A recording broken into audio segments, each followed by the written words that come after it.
Hi అందరికీ నమస్కారం. నేను అపర్ణాస్ కిచెన్కి స్వాగతం. ఈరోజు నేను చేసిన వంట ఏంటో చూపిస్తాను పదండి. కొత్తిమీర పచ్చడితో స్టార్ట్ చేద్దాం. ఫస్ట్ కడాయి పెట్టుకొని అందులో 1 టేబుల్ స్పూన్ వరకు నువ్వులు వేసుకున్నాను. అవి చిటపట్లాడేంత వరకు వేయించుకోవాలి. నేను 3 కట్టల కొత్తిమీర తీసుకున్నానండి. దానికి 1 టేబుల్ స్పూన్ నువ్వులు తీసుకున్నాను. నువ్వులను పక్కకు తీసుకున్న తర్వాత అదే కడాయిలో 2 టేబుల్ స్పూన్ల వరకు నూనె వేసుకోవాలి. అందులోకి 3 కట్టల కొత్తిమీరకు సరిపడా నేను ఒక 10-15 పచ్చిమిర్చి తీసుకున్నానండి. వాటిని చిన్న ముక్కలుగా చేసుకొని వేయించుకోవాలి. పచ్చిమిర్చి వేయగానే మూత పెట్టేసుకోవాలి, లేదంటే అవి చిట్టపట్టలాడి మన ఫేస్ పైన పడతాయి. 10-15 సెకండ్ల తర్వాత మూత తీసేసి పచ్చిమిర్చిలోని పచ్చిదనం అంతా పోయే వరకు వేయించుకోవాలి. పచ్చిమిర్చి వేగిన తర్వాత చక్కగా కడిగి కోసి పెట్టుకున్న కొత్తిమీరను వేసుకొని కొత్తిమీర మగ్గే వరకు పచ్చిమిర్చి కొత్తిమీరను వేయించుకోవాలి. ఈ పచ్చడికి మీరు పచ్చిమిర్చి బదులుగా ఎండుమిర్చి కూడా వేసుకోవచ్చు. కొత్తిమీర పచ్చిమిర్చితో కలిసి మగ్గిపోయిందండి చక్కగా. ఇప్పుడు వీటిని చల్లారనివ్వాలి. చల్లారిన తర్వాత మిక్సీ జార్లోకి తీసుకోవాలి. చల్లారిన కొత్తిమీరను మిక్సీలోకి తీసుకున్న తర్వాత మనం ముందుగా వేయించి పెట్టుకున్న నువ్వులను వేసుకోవాలి. ఆ తర్వాత దీంట్లోకి తగినంత ఉప్పు వేసుకోవాలి. ఒక 1/4 టీ స్పూన్ వరకు మెంతుల పొడి. ఆ తర్వాత పచ్చడిలో పులుపుదనం కోసం నేను ఒక పెద్ద నిమ్మకాయలోని సగం తీసుకున్నానండి. ఒకవేళ నిమ్మకాయ చిన్నగా ఉంటే పూర్తిగా వేసుకోవచ్చు. ఇక్కడ నిమ్మరసానికి బదులుగా మీరు చింతపండును కూడా వాడచ్చు. తర్వాత ఇవన్నీ కలిపి మెత్తగా గ్రైండ్ చేసుకోవాలి. చూడండి, గ్రైండ్ చేసి తీసుకొచ్చాను. ఇలా ఉండాలి గ్రైండ్ చేసిన తర్వాత. ఇప్పుడు ఈ కొత్తిమీర పచ్చడికి మనం పోపును రెడీ చేసుకుందాము. దీనికోసం కడాయిలో ఒక 2 టేబుల్ స్పూన్ల నూనె వేసుకొని దాంట్లో ఆవాలు, జీలకర్ర, మినపప్పు, ఎండుమిర్చి,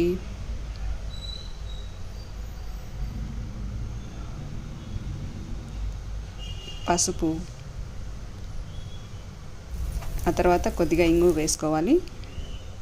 కరివేపాకు. పోపు రెడీ అయిపోయిందండి. ఇప్పుడు దీన్ని పచ్చడిలో కలుపుకోవాలి. వెల్లుల్లి ఇష్టపడేవాళ్ళు 1-2 రెబ్బల్ని ఈ పోపులోనే చితక్కొట్టి వేసుకోవాలండి. ఆ తర్వాత పోపుని పచ్చడిలో కలిపేస్తే మన కొత్తిమీర పచ్చడి రెడీ అయిపోతుంది. చూడండి పాలకూర ఎంత బాగుందో. ఇది ఇంట్లో వచ్చిన పాలకూర అండి, అందుకే ఇంత ఫ్రెష్గా ఉంది. ఇప్పుడు దీన్ని చక్కగా కడిగి కట్ చేసి పెట్టుకుందాము. ఆ తర్వాత పాలకూర పప్పు చేద్దాము. అది ఎలాగో చూద్దాం పదండి. కొత్తిమీర పచ్చడికి పోపు చేసుకున్న కడాయిలోనే మరో 2 టేబుల్ స్పూన్ల నూనె వేసుకున్నాను. అందులో 1 టేబుల్ స్పూన్ వరకు మినపప్పు వేసుకున్నాను. పాలకూర పప్పు పోపు చేసుకున్నప్పుడు మినపప్పు ఎక్కువగా వేసుకుంటే చాలా బాగుంటుంది. మినపప్పు తర్వాత 1 స్పూన్ ఆవాలు వేసుకున్నాను. 1/2 స్పూన్ వరకు జీలకర్ర వేసుకున్నాను. ఆవాలు చిట్పట్లాడిన తర్వాత 2-3 ఎండుమిర్చి తుంపి వేసుకున్నాను. కొద్దిగా ఇంగువ, ఆ తర్వాత 1/2 స్పూన్ వరకు పసుపు, ఆ తర్వాత 2-3 పచ్చిమిర్చిని తుంపి వేసుకున్నాను. ఆ తర్వాత కొద్దిగా కరివేపాకు వేసుకున్న తర్వాత పచ్చిమిర్చి వేగేంత వరకు కొద్దిగా వేయించాలి.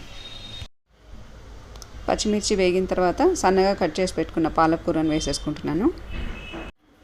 ఇలాంటి ఆకుకూర పప్పుల్లో మీరు ఉల్లిపాయలు కనుక ఇష్టపడితే పాలకూర వేసే ముందు ఉల్లిపాయ ముక్కలు వేసుకొని అవి వేగిన తర్వాత పాలకూర వేసుకోవాలి. పోపులోకి కట్ చేసుకున్న పాలకూరనంతా వేసుకున్న తర్వాత పాలకూరకి మనం తర్వాత వేసే పప్పుకి సరిపడంత ఉప్పు, కారాలు వేసుకోవాలండి.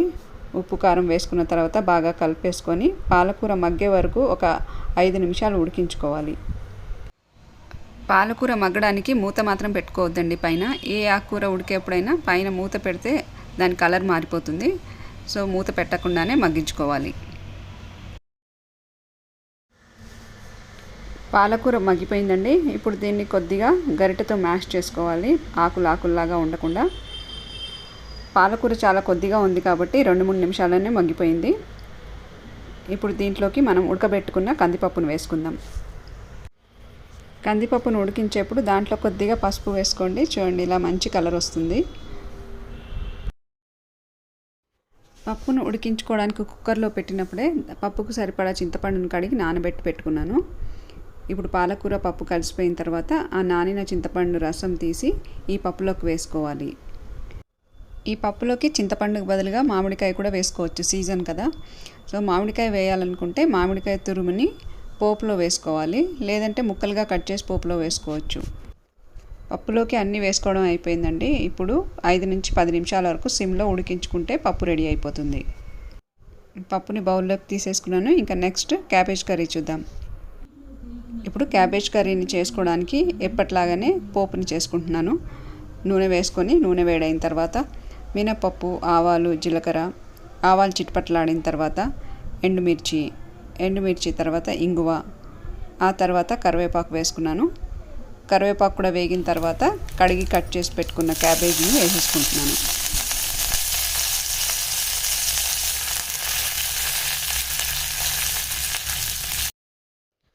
మనం క్యాబేజీ కర్రీని ఎన్నో రకాలుగా చేసుకోవచ్చు. లాస్ట్ టైం ఒకసారి నేను పచ్చి కొబ్బరి వేసి క్యాబేజ్ కర్రీ ఎలా చేశానో చూపించాను. ఈసారి నానబెట్టిన పెసరపప్పు వేసి చేస్తున్నాను. కర్రీ చేసుకోవడానికి ఒక అరగంట ముందుగా నానబెట్టుకుంటే సరిపోతుంది. ఇప్పుడు క్యాబేజ్ వేసుకున్న తర్వాత నానబెట్టిన పెసరపప్పు వేసుకుంటున్నాను.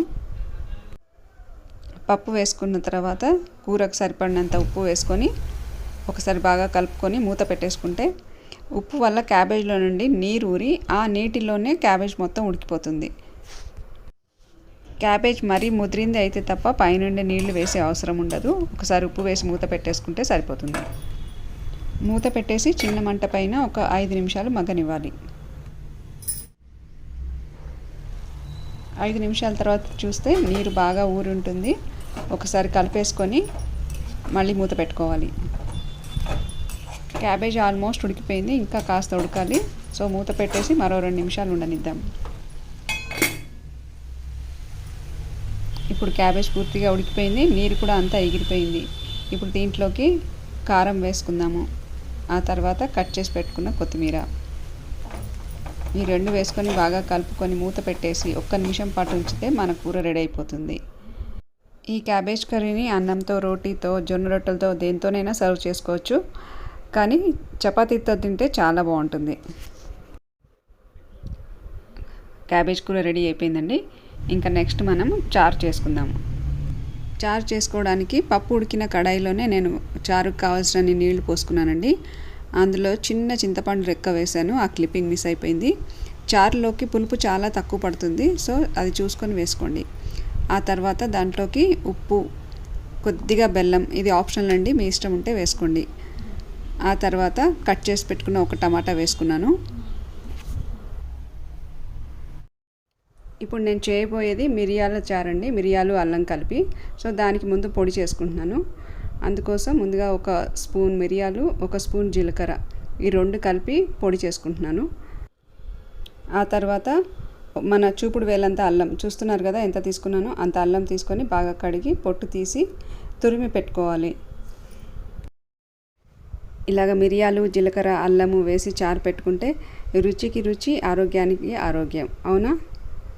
సో మరి నెక్స్ట్ చారులోకి ఇవన్నీ వేసుకుందాం మనము. మిరియాలు, జీలకర్ర పొడి వేసుకుంటున్నాను. ఆ తర్వాత తురిమిన అల్లం, నెక్స్ట్ సన్నగా కట్ చేసుకున్న కొత్తిమీర వేసుకుంటున్నాను. అల్లాన్ని తురుముతున్నప్పుడు దానిలోని మెత్తని భాగం అంతా కిందికి వచ్చేస్తుంది, పీచు మాత్రం పైన ఉండిపోతుంది ఒక్కోసారి. సో ఆ పీచును మనం చారులో వేసుకుంటే తినేప్పుడు అది పీచు అడ్డుగా వస్తుంది. గొంతుకు హాయిగా ఉంటుందని చారు తాగాలనుకున్నా ఈ పీచు అడ్డు వచ్చి తాగలేకపోతాము. అలా అని పీచును వాడకుండా వదిలేస్తే వేస్ట్ అవుతుంది. అందుకని ఆ పీచులో కొద్దిగా నీరు వేసి చేత్తో నలిపితే ఆ పీచులో ఉన్న రసం అంతా నీళ్ళలోకి వచ్చేస్తుంది. ఆ తర్వాత పిప్పిని తీసి పారేసి ఆ నీళ్ళని చారులో వేసుకుంటే అల్లం ఘాట్ అంతా చారుకు పడుతుంది. ఇంకా పిప్పిలో ఏమి ఉండదు కాబట్టి నిశ్చింతగా పారేయచ్చు. నాకు చారులోకి పోపు పెట్టడం అలవాట్లేదండి. చారులోకి పోపు అనవసరం అనిపిస్తుంది. కానీ ఇంగు వాసన రావాలి కాబట్టి పైనుండి కొద్దిగా ఇంగు వేస్తున్నాను. ఆ తర్వాత 1 పావు టీ స్పూన్ పసుపు వేసుకుంటాను. చారులో వేయాల్సినవన్నీ వేసిన తర్వాత లో టు మీడియం ఫ్లేమ్లో పెట్టుకొని 15 నిమిషాల పాటు మరిగించుకోవాలి. చారు ఎంత మరిగితే అంత రుచి వస్తుంది.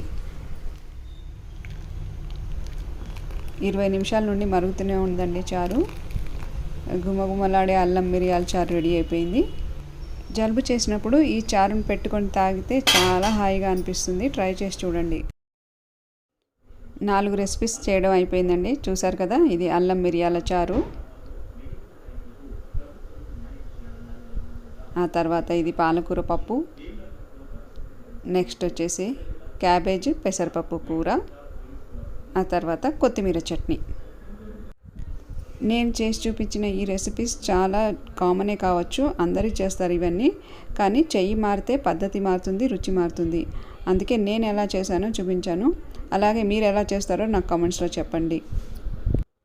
మరి నా రెసిపీస్ మీకు నచ్చితే వెంటనే లైక్ బటన్ ప్రెస్ చేయడం మర్చిపోవద్దు. ఆ తర్వాత ఇప్పటివరకు సబ్స్క్రైబ్ చేసుకున్నట్టయితే సబ్స్క్రైబ్ చేసుకొని మీ ఫ్రెండ్స్ అండ్ రిలేటివ్స్తో షేర్ చేసుకోండి. ఈ రోజుకి ఇంకా సెలవు తీసుకుంటానండి. బాయ్.